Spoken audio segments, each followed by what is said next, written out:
Olá, caros alunos! É um imenso prazer estar com vocês, ministrando as aulas do curso de Agricultor Familiar pelo Instituto Federal do Norte de Minas. Meu nome é Aline Luciane, sou formada em Agronomia e mestre em Ciências Agrárias pela Universidade Federal de Minas Gerais. Na aula de hoje, vou apresentar para vocês a disciplina de Produção Agrícola, fazendo uma breve introdução sobre a história da agricultura, as revoluções que aconteceram e as consequências dessas revoluções. E, por último, vamos conhecer o modelo de agricultura familiar. Vamos iniciar a nossa aula conhecendo um pouco da história da agricultura. Pergunto a vocês, como vocês acham que surgiu a agricultura? A história da agricultura é tão antiga quanto a da civilização. Nos primórdios, o homem pré-histórico vivia da caça, da pesca e da coleta de frutos. As atividades eram divididas por gênero. Os homens eram responsáveis pela caça de animais e as mulheres eram responsáveis pela coleta de frutos, raízes, folhagens e pelo preparo dos alimentos. Eles não tinham residência fixa e vagavam em busca de alimentos. Pesquisadores acreditam que as mulheres foram as responsáveis pela origem da agricultura, pois, com a coleta de frutos, elas observavam que as sementes das plantas, quando enterradas no solo, brotavam, dando origem às novas plantas. Com essa percepção do poder germinativo das plantas e com a construção das primeiras ferramentas, como foice, enxada, machados, potes de argila e polimentos de pedra, o homem deixou de ser nômade, ou seja, de andarem em busca de alimentos, para fixarem, tornando sedentários e passando de atividade coletora para atividade agrícola. Paralelo, começam também a domesticação dos animais. Os primeiros animais a serem domesticados foram o cachorro, a cabra, a ovelha, o cavalo, o boi, entre outros animais. No entanto, essa mudança ocorreu de maneira gradual e somente em algumas regiões do planeta. Para obter boas condições de vida, esses homens, eles procuravam moradias próximas aos rios, na intenção de conseguir terras mais férteis, ou seja, mais produtivas e com garantia de água. Com o passar dos anos, a agricultura foi se desenvolvendo de forma diferente e independente nas mais diversas partes do mundo. A prática do cultivo da agricultura teve início há mais ou menos 10 mil anos antes de Cristo, quando alguns povos abandonaram progressivamente a caça e a coleta e começaram a produzir seus grãos, como, por exemplo, o trigo e a cevada no Oriente Médio, o milho, feijão, batata no continente americano e o arroz na Ásia. A durabilidade dos grãos permitiu o armazenamento dos alimentos por longos períodos, garantindo a sobrevivência das comunidades. No Brasil, os índios viviam da caça, da pesca e da agricultura, como o cultivo da mandioca, do amendoim e do milho. E, além disso, fazia o extrativismo. Apesar da experiência milenar, o domínio sobre as técnicas de produção agrícola passa por transformações, dando origem às revoluções agrícolas. Aí, se vocês quiserem anotar o que aconteceu em cada revolução, é importante. A produção de alimentos foi um dos grandes desafios da humanidade e os domínios das técnicas de produção eram muito precários. No Brasil, quando os portugueses chegaram ao país, queriam retirar o máximo de riquezas, minerais, madeira, ouro. O Brasil foi uma colônia de exploração por muitos anos. Era uma agricultura de exportação, a mão de obra que utilizava era a escrava, onde a maioria dos produtos era levado para o mercado externo, para atender outros países. Uma grande extensão de terras era usada para um tipo só de cultura, que era chamado de monocultura. Exemplo foi a cana-de-açúcar. Grandes extensões de terra se concentravam nas mãos de poucos proprietários. O crescimento populacional e a queda de fertilidade dos solos, utilizados após anos de sucessivas culturas no continente europeu, causaram, entre outros problemas, a escassez de alimentos. Nesse sentido, por volta dos séculos 17 e 19, intensifica-se a adoção de uso de tração animal e estercos, sistemas de rotação de culturas com plantas forrageiras, capins e leguminosas. Consequentemente, aumentando o pasto, houve também um aumento no número de animais. Essa fase é conhecida como a primeira revolução agrícola. Assim, o sistema agrícola fornecia alimentos para a cidade e matéria-prima para as indústrias. Iniciava-se, então, a expansão das indústrias. Com o crescimento industrial, deu-se início à segunda revolução agrícola, que iniciou com a descoberta dos adubos químicos a partir do século XX. Trouxe a ilusão de que o problema de nutrição das plantas estavam resolvido. As práticas do uso dos estercos animais, da rotação da cultura e do posil foram abandonadas, que eram práticas que funcionavam, mas eram práticas mais rudimentares. O desenvolvimento da motomecanização e o melhoramento genético das sementes propiciou a instalação de grandes monoculturas, ou seja, o uso de sementes e o uso de tratores na época. Essas colaboraram para o esgotamento dos solos e para a migração dos trabalhos rurais para as cidades, resultando em sérios problemas sociais como desemprego, habitação, educação, saúde e problemas ambientais como abastecimento de água, saneamento e geração de lixo.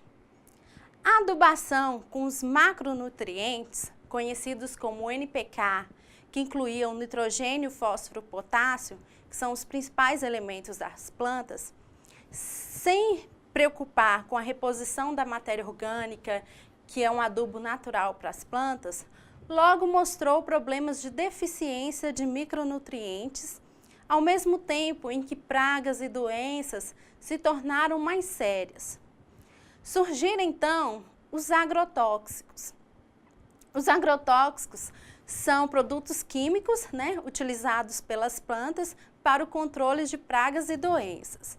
Esses agrotóxicos acarretaram um desequilíbrio ainda maior no funcionamento da natureza.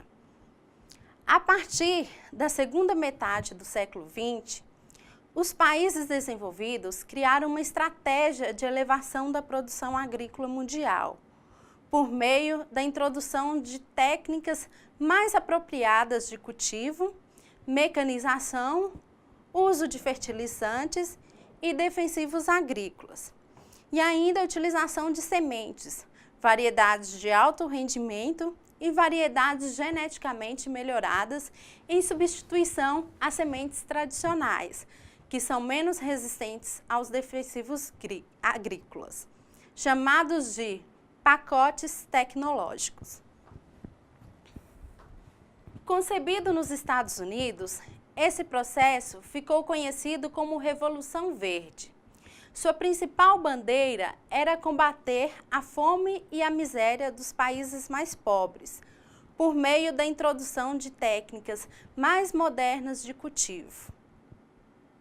Ao mesmo tempo em que modernizou a agricultura, em alguns países subdesenvolvidos, a Revolução Verde elevou a dependência em relação aos países mais ricos, que detinham a tecnologia indispensável ao cultivo das novas sementes e fornecia os insumos necessários para viabilizar a produção.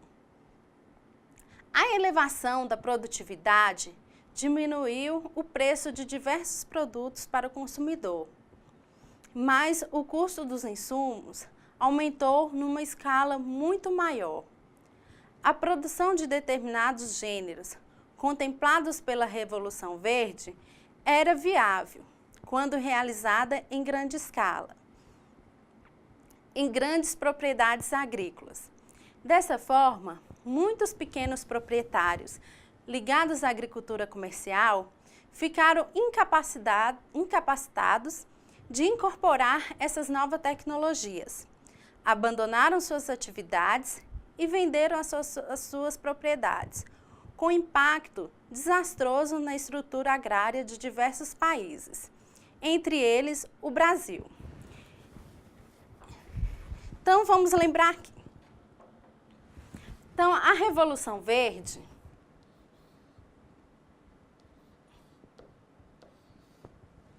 ela contribuiu, para aumentar a produtividade,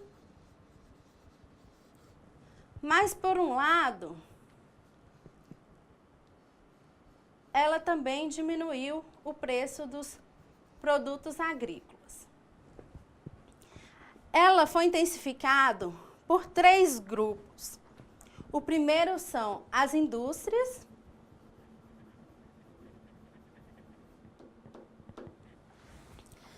depois os bancos e, por último, a assistência técnica. Então, esses 3 grupos, eles incentivaram a revolução conhecida como Revolução Verde. No entanto, essa Revolução Verde, ela trouxe um desastre muito grande, principalmente para os agricultores familiares, que eram pequenos agricultores que não tinham recursos através dos bancos e também não tinham assistência técnica. Então, esses agricultores, eles foram embora de suas terras, acontecendo o êxodo rural. Cerca de em 1940, nós tínhamos em torno de 70% da população rural. Em 1980, esse número passou para 30%, diminuindo bastante aumentando bastante o êxodo rural. Quanto à erradicação da fome, a principal promessa da Revolução Verde, os próprios dados da ONU mostraram os resultados insuficientes, que era acabar com a fome. Como consequências da Revolução Verde, podem citar a exclusão dos produtores familiares, a concentração da posse de terra, o êxodo rural. Houve outras consequências, como o crescimento do consumo de agrotóxicos, o que provocou um aumento significativo de pragas devido aos desequilíbrios ambientais. E a partir dos anos 70, inicia-se com maior frequência os casos de contaminação dos trabalhadores rurais, dos recursos hídricos, dos solos, alimentos e animais. Ainda hoje, o modelo predominante é o da Revolução Verde. Como estudamos até aqui, em cada localidade, a agricultura foi se desenvolvendo de maneira diferenciada, resultante da ação humana sobre a natureza ao longo da história. aspectos físicos e ambientais, condições socioeconômicas, capitalização, disponibilidade de recursos naturais, nível de desenvolvimento tecnológico, política agrícola, estrutura fundiária e relações de trabalho, resultam alguns tipos de sistemas agrícolas que, consequentemente, são os principais fatores responsáveis pela produtividade agrícola diferenciadas nas diversas regiões do planeta, apresentando desde a agricultura tradicional, que se caracteriza pela subsistência, o autoconsumo, em pequenas propriedades, com métodos tradicionais, até a agricultura mais moderna ou convencional, que se caracteriza pela grande quantidade de insumos externos utilizados e seus produtos são destinados à comercialização. Nesse curso específico, vamos dar ênfase à modalidade de agricultura denominada de agricultura familiar, que é um interesse de estudos para vocês.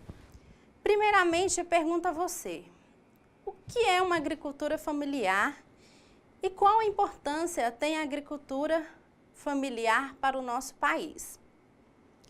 Como o próprio nome já diz, entende-se por agricultura familiar o cultivo da terra realizado por proprietários rurais, tendo como a mão de obra essencialmente o núcleo familiar, o marido, a esposa, os filhos.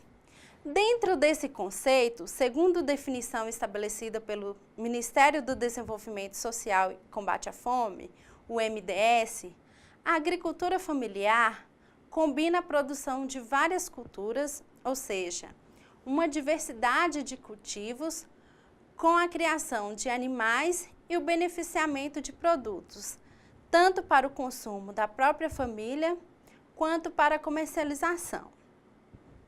De acordo com a Lei 11.326, de julho de 2006, a Política Nacional de Agricultura Familiar e Empreendimentos Familiares Rurais, sob o aspecto legal, considera-se agricultor familiar e ou empreendedor familiar rural aquele que pratica atividades no meio rural, atendendo simultaneamente aos seguintes requisitos: não detenha a qualquer título área maior do que 4 módulos fiscais, correspondente a uma área mínima necessária a uma propriedade rural para que sua exploração seja economicamente viável no Brasil. Dependendo do município, um módulo fiscal varia de 5 até 110 hectares, que tenha percentual mínimo da renda familiar originada de atividades econômicas do seu estabelecimento ou empreendimento na forma definida pelo Poder Executivo e dirija seu estabelecimento ou empreendimento com a sua família. A importância da agricultura familiar.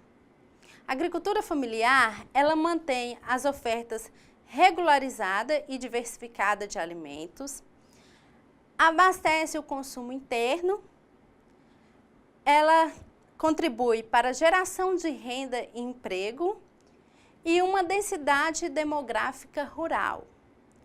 O uso de sistemas que respeitam também mais o meio ambiente. Cerca de 70% dos alimentos consumidos no Brasil são produzidos pelos agricultores familiares. Dentre esses produtos, podemos destacar alguns alimentos, como, por exemplo, a mandioca. 87% da mandioca que vai na mesa dos consumidores, ela provém da agricultura familiar. Isso podendo ser seguido também pelo feijão e pelo milho, que se destaca entre os alimentos de origem vegetal.